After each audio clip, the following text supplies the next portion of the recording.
ગઈ નીટ વાળું ઇઝી હતું, આ નીટ વાળું એવું હતું કે હાર્ડ આવશે, પણ આ વાળું બહુ ઇઝી ગયું છે. બાયોલોજી વાળું બહુ જ મસ્ત ગયું છે. ફિઝિક્સમાં થોડું અઘરું લાગ્યું મને, પણ એ બી બહુ સારું ગયું છે. અને કેમિસ્ટ્રી બી સારું ગયું છે. આરામથી 650 એટલું તો આવી જશે. કુલદીપ મહેશ્વરી. તૈયારી સારી હતી, પેપર સારો હતો. ફિઝિક્સનો હાર્ડ હતો. હાર્ડ था 2 વર્ષની તૈયારી હતી, સારું હતું પેપર, બટ ફિઝિક્સ હાર્ડ આવી ગયું હતું એક્સ્ટ્રીમ. 550 આસપાસ તો હશે. અને હું નરોડાથી રહું છું અને પેપર બહુ જ ઇઝી આવ્યું હતું.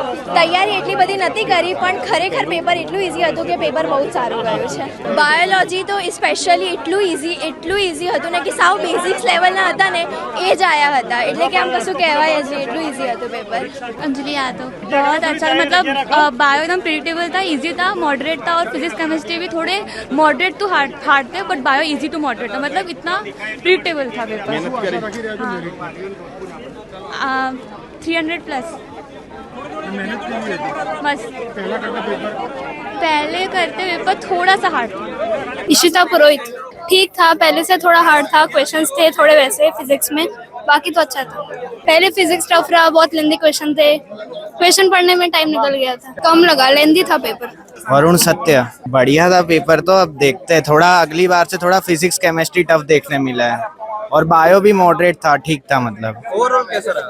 ओवरऑल तो ठीक था, मतलब पर थोड़ा डिफिकल्ट था, मतलब टाइम ज़्यादा गया फिजिक्स केमिस्ट्री में.